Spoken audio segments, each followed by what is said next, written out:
Melbourne. Speaker, my question is to the Minister for Environment and Energy. A number of eminent Australians, including the head of Australia's biggest power company AGL, a former Governor-General and a former head of Telstra, have today urged the government to facilitate the phased and controlled closure of coal-fired electricity. Now that Hazelwood, Australia's dirtiest power station, is to be closed, will the government agree to put into law a plan for the orderly retirement of coal-fired power stations so that workers, communities and clean energy investors can plan for the future? Or will you continue to leave our energy system to the chaos of the market so that decisions about Australia's future energy security and the welfare of places like the Latrobe Valley are left to the boardrooms of Paris, Tokyo and Hong Kong? The Minister for the Environment and Energy has the call. Well, thank you, Mr Speaker. I thank the member for Melbourne for his question, because it's been 690 days since I've ever had a question from the Labor Party, Mr Speaker. Now the member for Melbourne mentions a report. I did receive that report today, and I thank Jeff Cousins and Professor Jacobs and that group of eminent Australians. But I tell you, the hypocrisy of the Greens is amazing, because you know what they did when 750 people lost their jobs at Hazelwood with the announcement last week? They put out a Facebook post, Mr Speaker, and what did they say? This is great news, Mr Speaker. This is great news. The Minister knows Mr. the rules Speaker, on the use of props. Shame on the Greens. Shame on the Greens for celebrating the misery of the hard-working 750 Victorians who have now lost their jobs at Hazelwood.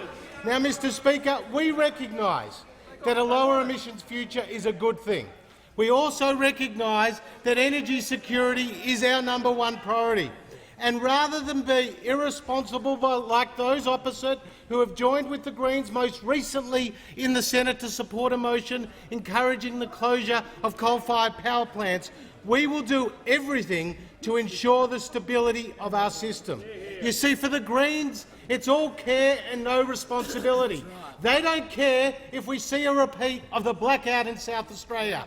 They don't care if there's gridlock on their roads.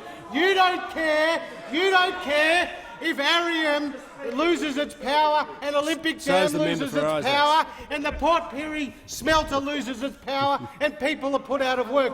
You don't care because you only believe in ideology, Mr Speaker. The Greens only believe in ideology. And what is appalling is now we have seen a return of the Greens-Labor alliance.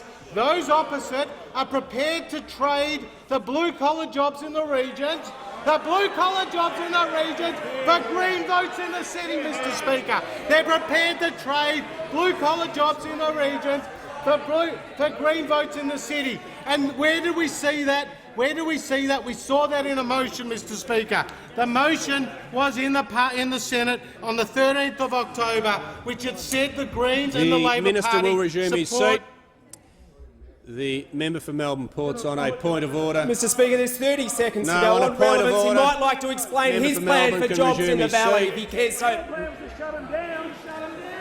The Minister has the call. The Greens and the Labor Party, and I have a quote here from their Senate motion, want to support policy mechanisms to encourage the retirement of coal-fired power stations. Mr Speaker, only the Coalition cares about energy security. Only the Coalition cares about jobs in regional Australia, and only the Coalition will keep electricity prices affordable to all Australians.